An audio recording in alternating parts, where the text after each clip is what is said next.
Après 12 heures de vol au-dessus de l'Atlantique, nous voici en Amérique centrale, dans une capitale moderne, sous une température très agréable.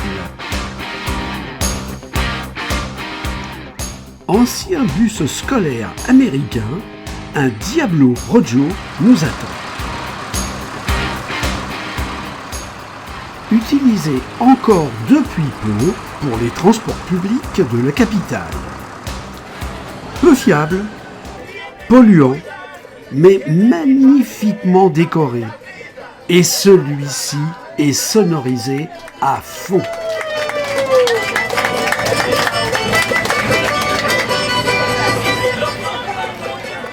Et cela tombe très bien pour fêter l'anniversaire de Daniel.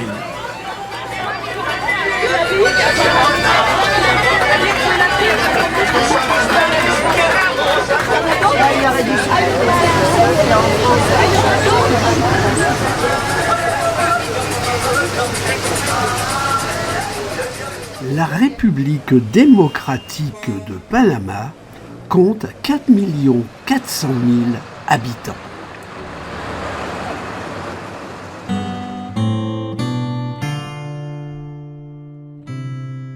Notre séjour se concentre sur cette zone du pays.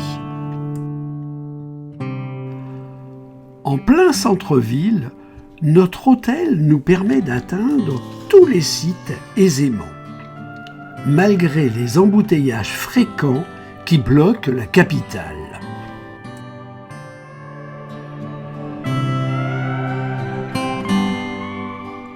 Panama Viejo fut érigé sur une bande côtière bordant une baie peu profonde.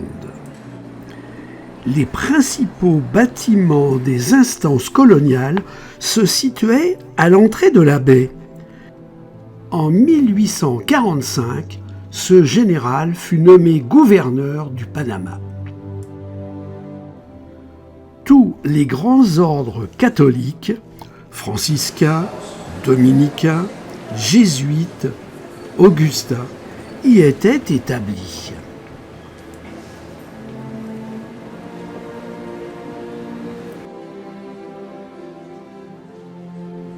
C'est la plus ancienne église de la vieille ville.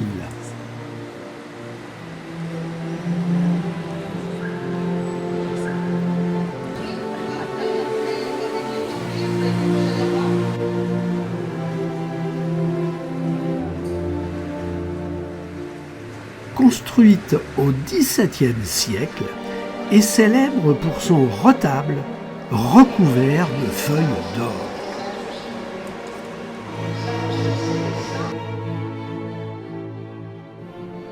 Sur le côté, une impressionnante crèche est présentée.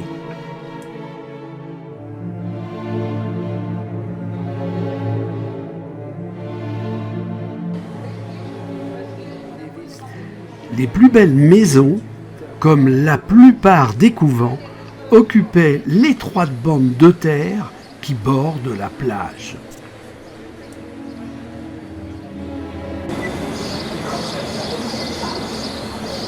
Érigé début XVIIe, c'est l'édifice le mieux conservé du site.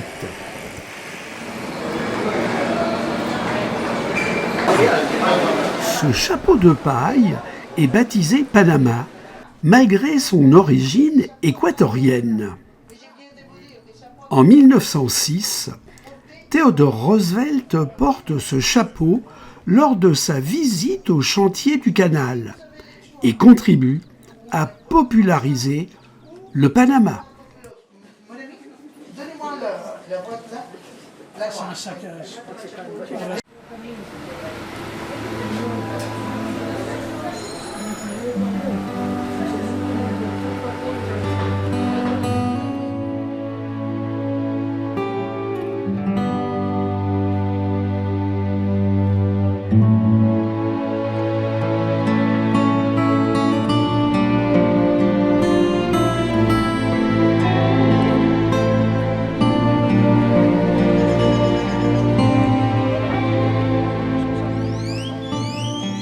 sur cette place, face à l'ambassade de France, un buste de Ferdinand de Lesseps, qui tenta et échoua au creusement du premier canal de Panama entre 1881 et 1889.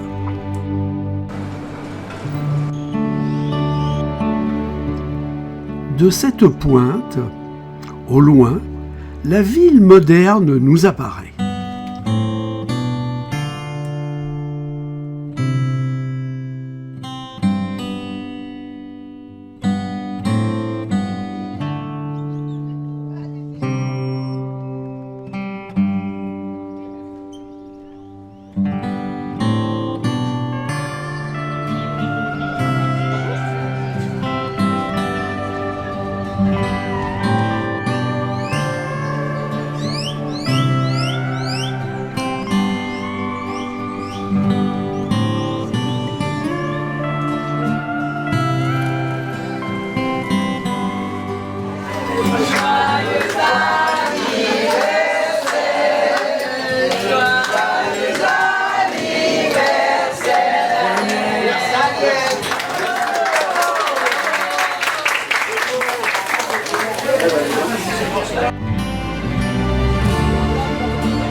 Sur ce type de bus, tout ne fonctionne pas du premier coup.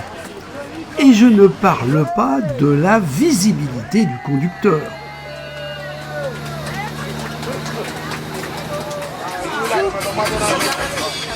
La sono, toujours à fond, bien sûr.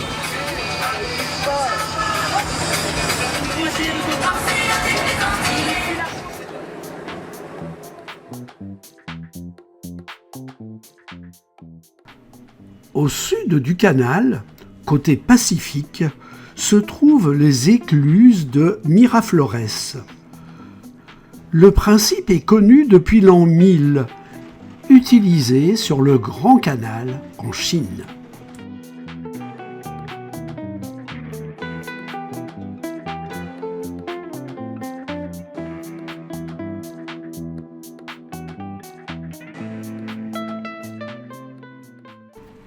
Ici, ce sont les écluses d'origine. Elles mesurent 320 mètres de long, 33 mètres de large. Le gabarit des bateaux pouvant les emprunter s'appelle le Panamax. Pour créer le canal, il a fallu construire un barrage pour créer un lac artificiel, puis un autre barrage pour le remplir, creuser la tranchée Gaillard et enfin construire une succession d'écluses côté Atlantique et côté Pacifique.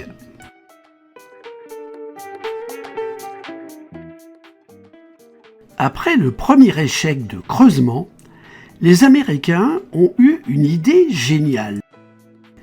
Il suffit d'enlever une partie de cette énorme montagne pour créer un lac permettant la traversée.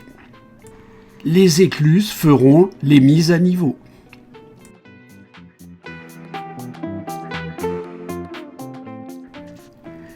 Ces véhicules électriques que l'on appelle des mules ne tirent pas, mais servent à maintenir centrés les bateaux dans les bassins d'écluses.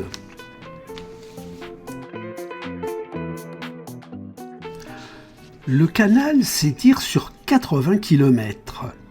Quelques 14 500 navires l'empruntent chaque année, qui représente 5% du marché mondial. 9 500 personnes y opèrent 24 heures sur 24 et 365 jours par an.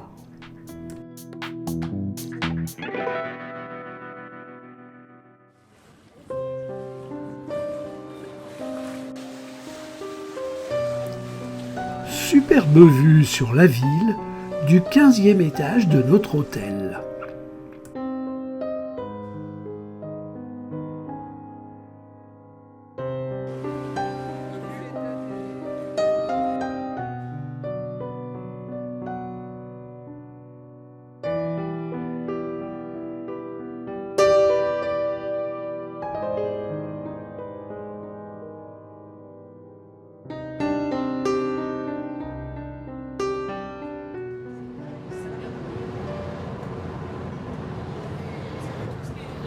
Ce matin, direction nord, vers les Caraïbes et plus loin l'océan Atlantique.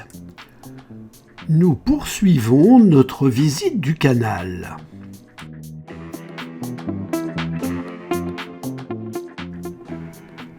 Un porte-container venant du lac Gatun se présente à l'écluse d'Agua Clara.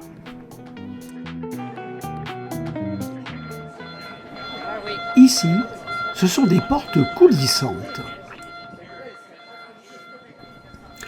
Face à l'augmentation du fret maritime, des travaux d'élargissement du canal ont été lancés en 2007 pour s'achever 10 ans plus tard. 2 écluses à 3 chambres ont été ajoutées à cette occasion. Cocoli, côté Pacifique, et Agua Clara, où nous sommes, côté Atlantique. Une nouvelle norme internationale, baptisée Néo-Panamax, a alors été créée pour désigner les bateaux plus imposants pouvant désormais emprunter le canal élargi. Ici, plus de mules. Ce sont des remorqueurs qui assurent la traction et le centrage dans les bassins de 366 mètres de long et 55 mètres de large. Un autre bateau se présente déjà.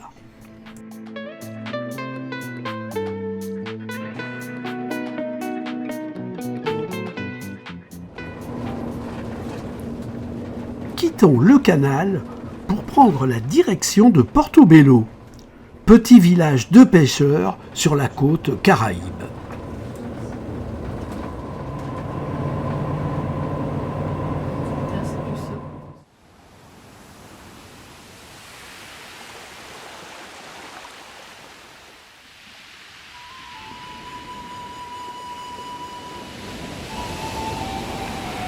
En 1502, Christophe Colomb s'arrête dans cette baie bien abritée et lui donne le nom de Beauport. C'était jadis un grand port espagnol bien défendu où transitait tout l'or péruvien.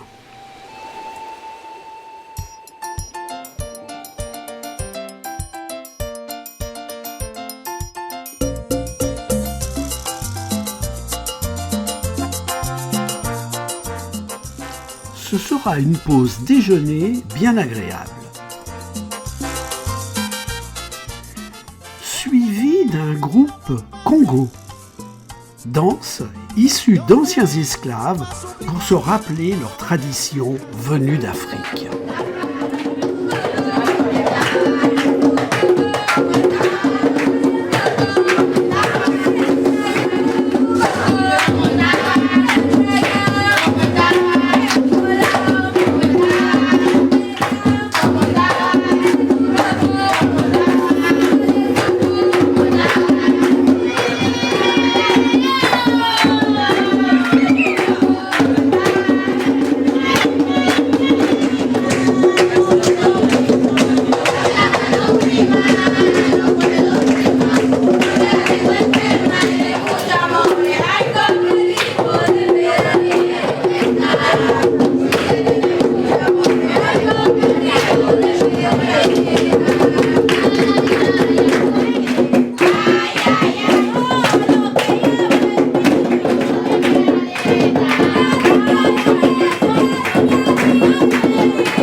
Après les festivités, nous embarquons pour une petite plage de sable placée de l'autre côté de la baie.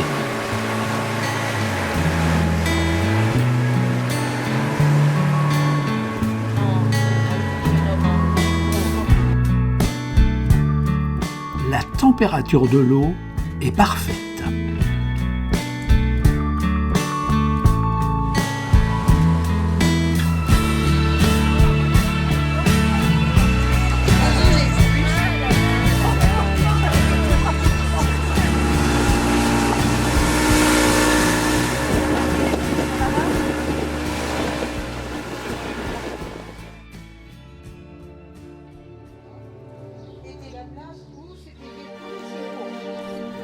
Cette bourgade possède les plus beaux vestiges de l'histoire coloniale des Amériques, souvent victime des invasions de corsaires anglais. Plusieurs fois reconstruite, elle ne retrouvera jamais son importance d'autrefois. Cette église abrite un remarquable Christ noir, à qui l'on attribue toutes sortes de miracles.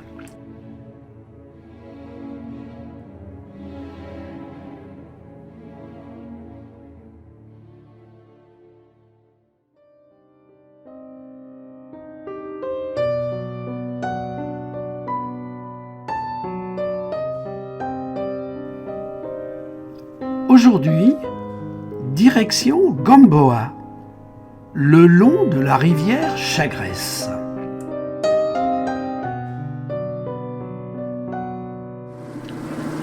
Nous embarquons à la recherche de la faune le long de la rivière.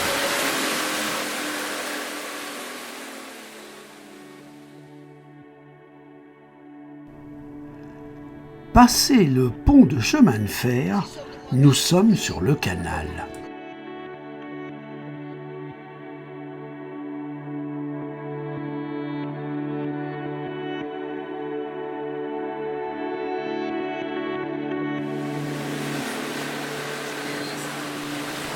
Nous remontons un des bras de la rivière.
nous quittons le rapide hors-bord pour une montée silencieuse sur un télésiège, afin d'observer la flore et d'écouter le chant des oiseaux.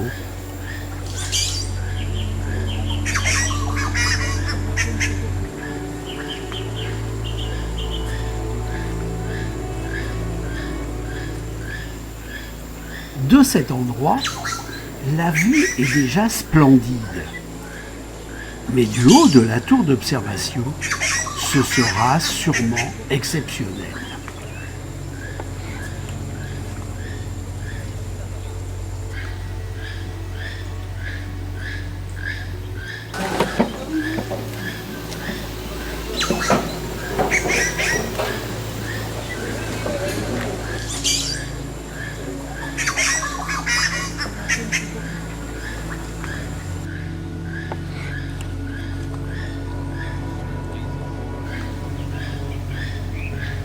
Nous sommes ici et nous dominons la rivière Chagresse, ainsi que le canal avec la partie la plus étroite, la tranchée Gaillard.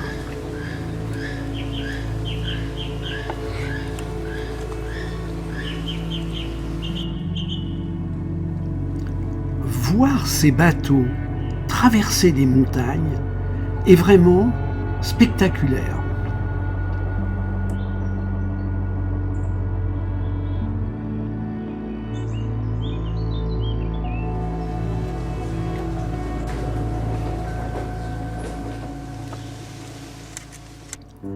Un repas au calme avant de découvrir un refuge pour des paresseux blessés.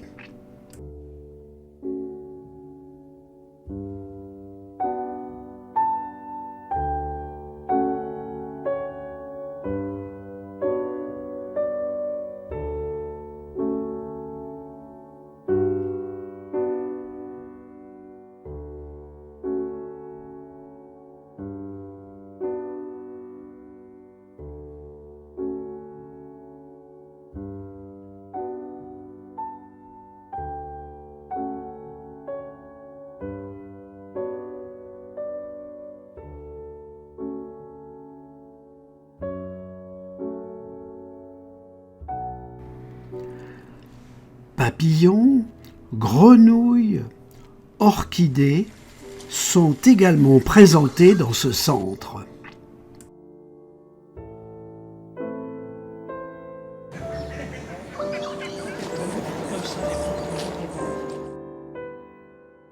Attention, elles sont venimeuses.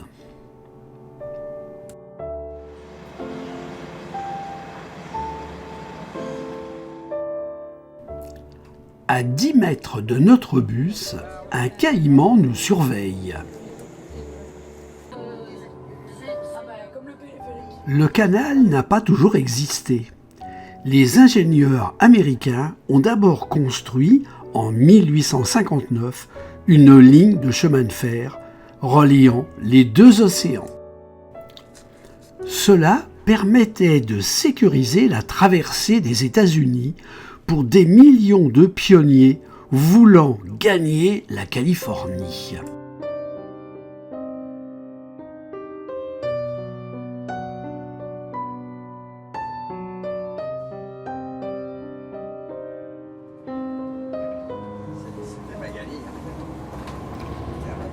Après une bonne nuit, départ pour remonter profondément en pirogue la rivière Chagresse jusqu'à un village du peuple Ambera.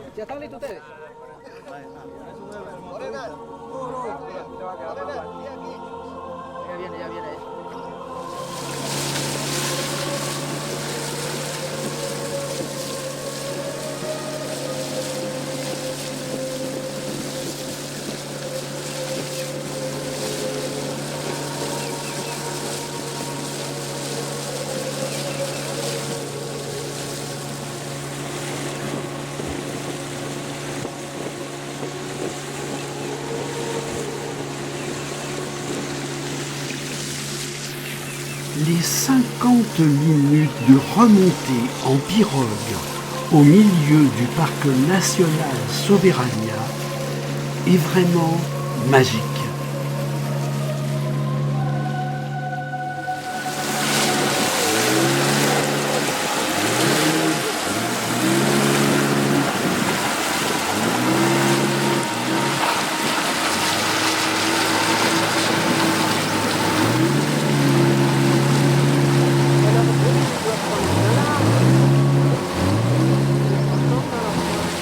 C'est de plus en plus sportif pour notre piroguier.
Personnes, entre des adultes et des enfants, et 15 familles et 12 maisons. ¿Tienen alguna pregunta, amigos? Cette communauté de 15 familles a vécu une histoire mouvementée en raison de l'accaparement de leurs terres et l'interdiction par le gouvernement de faire une culture sur brûlis. Ce qui a gravement affecté leur mode de vie. Ils reçoivent maintenant des touristes. Montons en cuisine pour voir la préparation de notre déjeuner.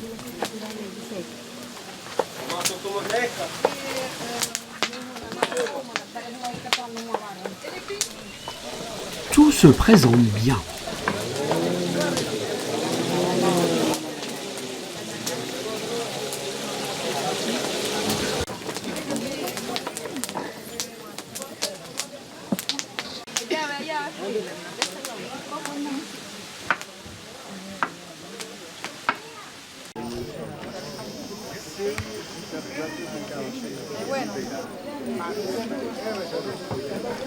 Je crois que c'est prêt.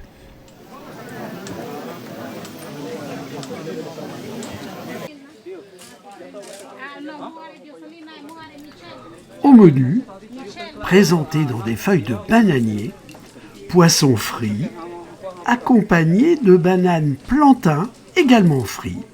Et pour le dessert, fruits frais pour le plaisir de tout le monde.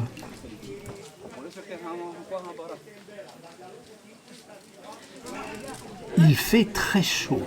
Une petite sieste s'impose.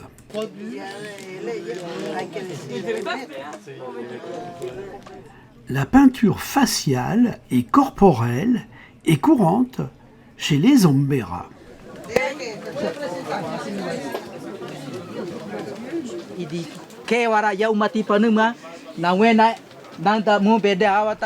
Le chef du village nous invite à assister aux danses de la communauté.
Eliani, cuida acá, vaya, mamá. En varita ahora. Excelente presentación, chicas.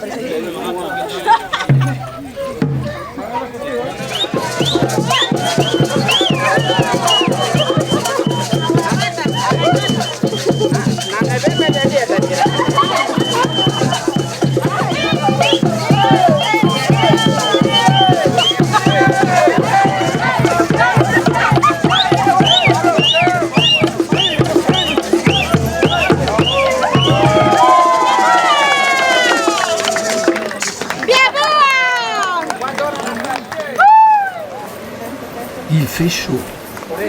Et avant de partir, un petit bain s'impose.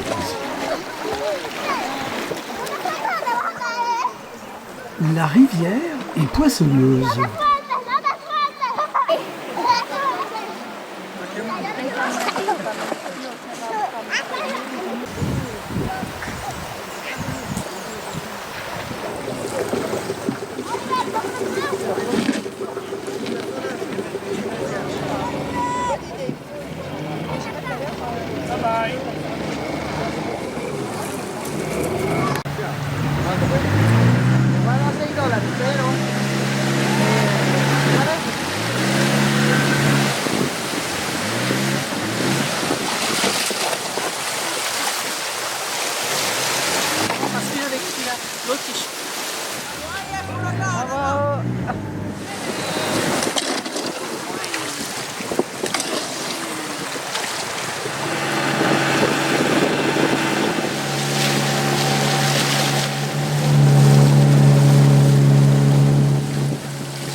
Touchant la ville, un parc a été sauvegardé.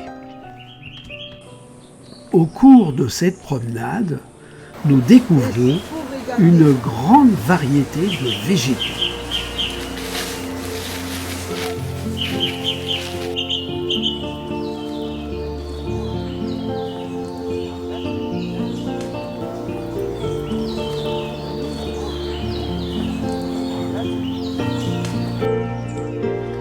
Nous croisons une famille de coatis à la recherche d'insectes au sol. Ce sont également de bons grimpeurs.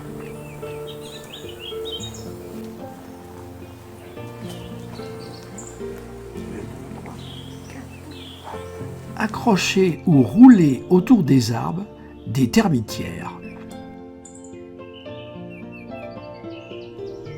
Lorena nous fait même goûter des termites. C'est plutôt sucré avec un arrière-goût de chocolat. C'est, paraît-il, un aliment riche en protéines.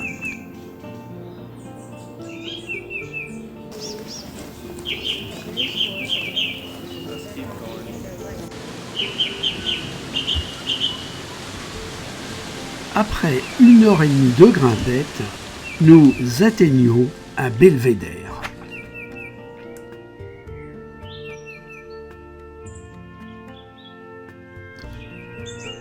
Vue sur la ville et sur l'entrée du canal.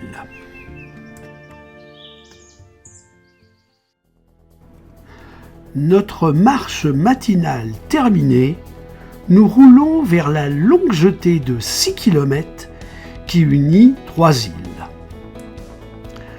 Cette chaussée a été réalisée avec les roches excavées du canal et plus particulièrement de la passe Gaillard. Elle protège également l'entrée du canal des sédiments déplacés par le courant.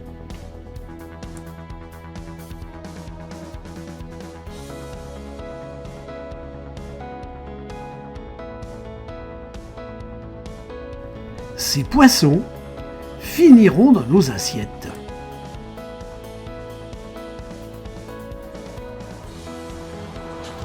C'est dimanche. Tout le monde s'éclate comme il peut.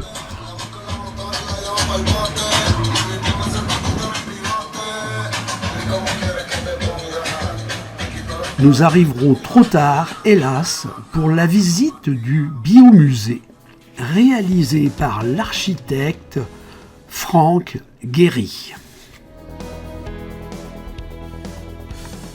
Lors de son indépendance, la République du Panama adopte ce drapeau officiel le 3 novembre 1904. Sans répit, les porte-containers venant du Pacifique continuent de se présenter à l'entrée du canal.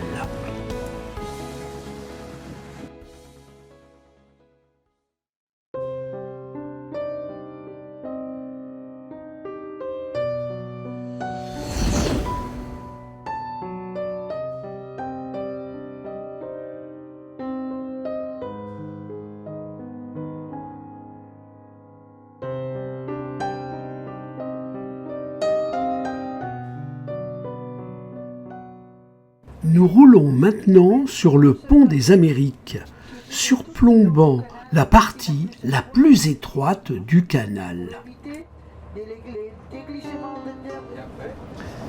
Cette liaison, conçue en 1923, permettant de relier l'Amérique du Nord à l'Amérique du Sud, est seulement interrompue dans la région du Darien, pour des raisons écologiques, politiques et de narcotrafiquants.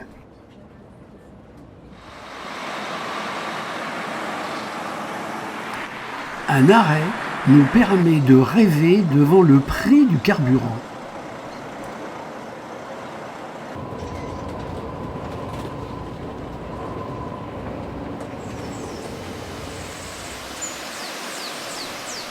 À nous l'aventure.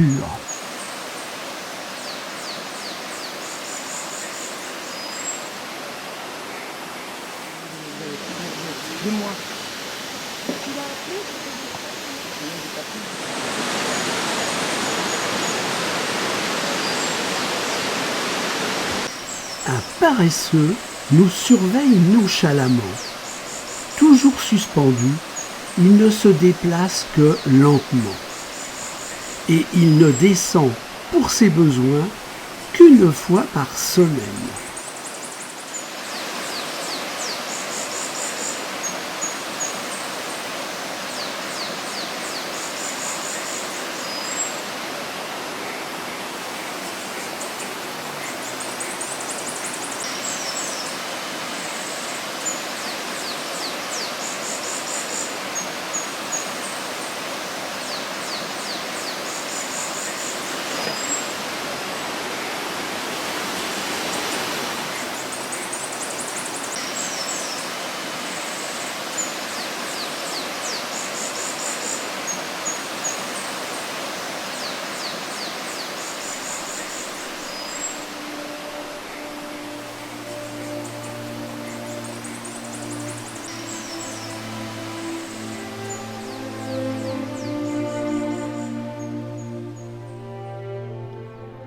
tous plus beaux les uns que les autres, mais très difficiles à photographier.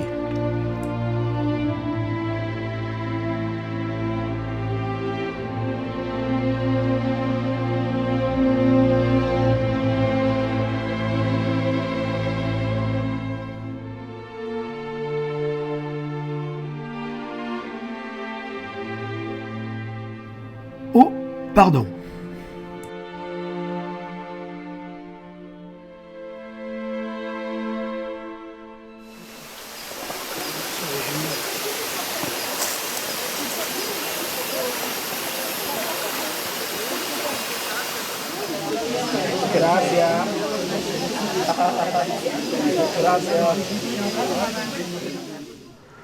Non loin de là, un arrêt devant un rocher recouvert de pétroglyphes, représentant une carte compliquée de la région.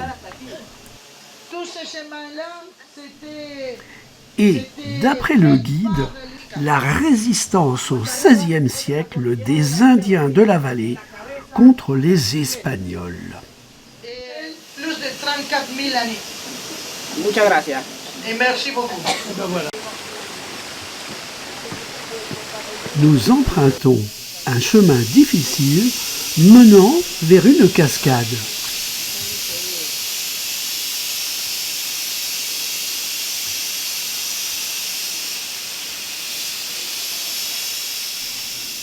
Une famille s'est installée, avec sa musique, dans ce bel endroit.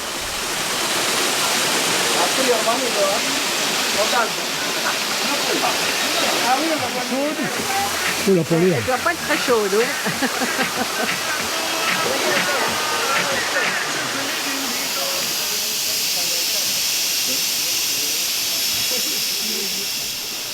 Avant de partir, retour au village pour quelques achats.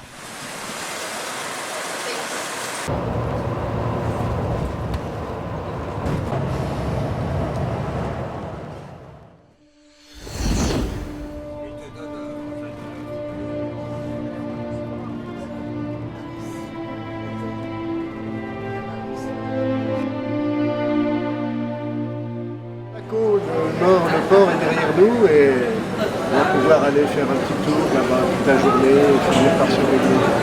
Merci messieurs. Comme Daniel nous a expliqué, nous partons pour l'île de Taboga.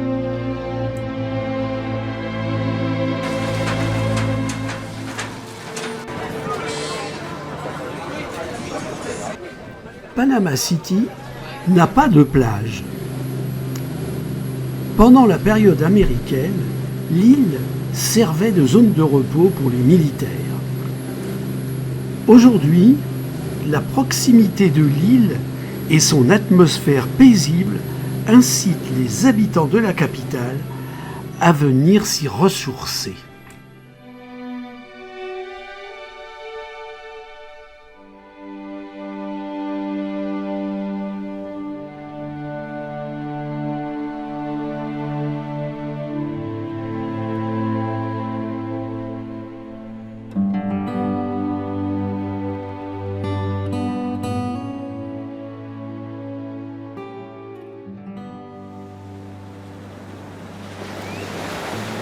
Sous un beau soleil, tranquille visite du village de San Pedro, fondé en 1524.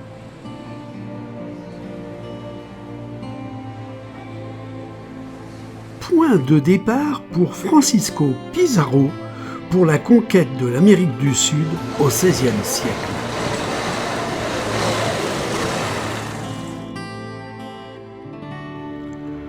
Paul Gauguin y séjourna en 1887. C'est la deuxième plus vieille église des Amériques. Et les corps enterrés dans les églises. Et vous pouvez voir des côtés, voyons, les années qu'elle est décrite. 1100.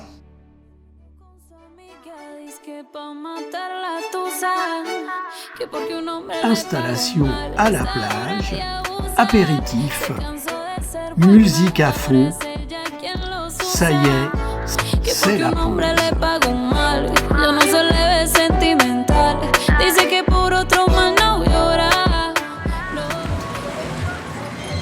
En route pour le restaurant.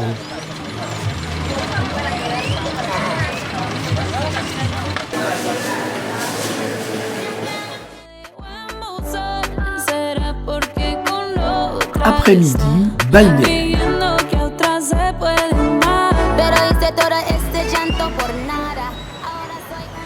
Les Panaméens adorent la musique à fond partout. La plage, les restaurants, c'est parfois pénible.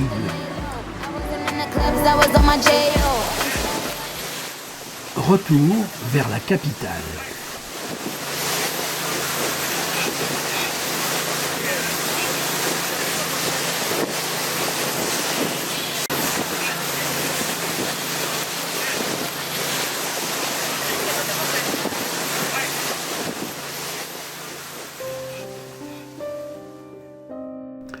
C'est notre dernière soirée au Panama. L'apéritif nous attend au bar.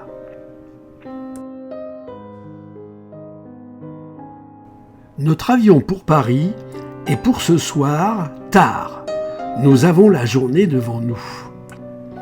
Le bus nous emmène vers la première implantation de colonie européenne fondée par Pedro d'Avila en 1519 au bord du Pacifique.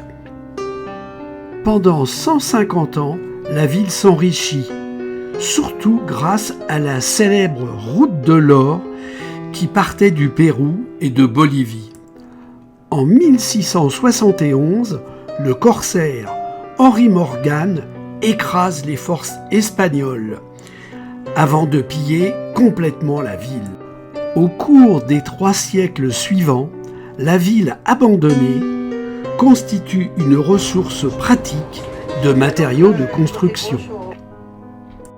Nous continuons vers la ville moderne.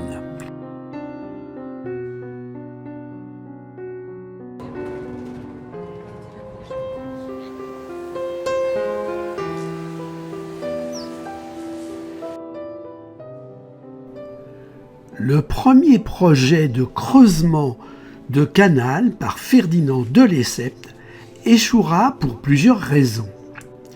Le choix technique d'un canal à niveau demande des travaux d'une trop grande ampleur. Il commence malgré tout en 1880. Les différentes maladies, fièvre jaune, malaria, ainsi que l'humidité, les éboulements n'arrangent rien. La situation financière s'aggrave. En 1889, c'est la faillite, avec procès pour corruption financière. Le projet est abandonné. La concession française est vendue aux Américains en 1903. Au lendemain d'une guerre civile en Colombie qui a pour conséquence l'indépendance du Panama, qui devient un protectorat des États-Unis. Ceux-ci reçoivent une frange de 8 km de large des 2 côtés du canal et un droit d'intervention dans les affaires du pays.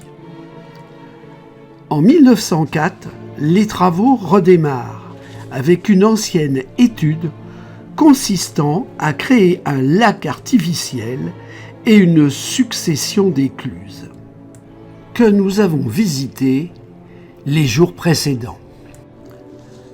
Après 10 ans de travaux, le canal est inauguré le 15 août 1914. Ces dernières années, la sécheresse également constatée au Panama a des répercussions sur le niveau du lac Gatún et par conséquence le ralentissement du nombre de passages des navires.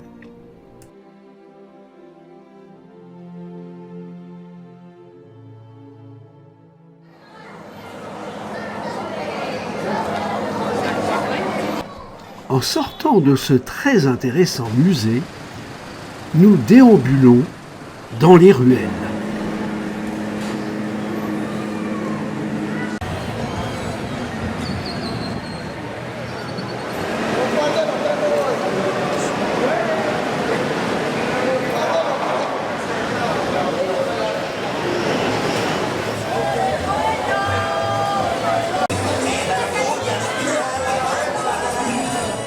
Une pause en extérieur pour déguster le ceviche et un plat de poisson frais. Le tout rythmé par une cacophonie venant de tous les kiosques voisins.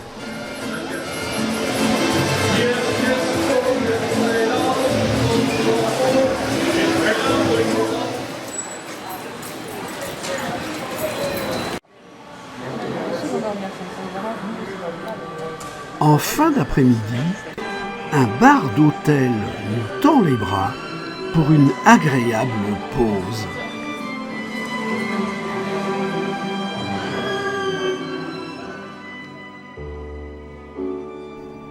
Cette étroite bande de terre nous a dévoilé ses trésors à travers une palette contrastée de paysages. C'est aussi un mélange des cultures amérindienne, africaine, européenne et nord-américaine. Le Panama est le pont du monde.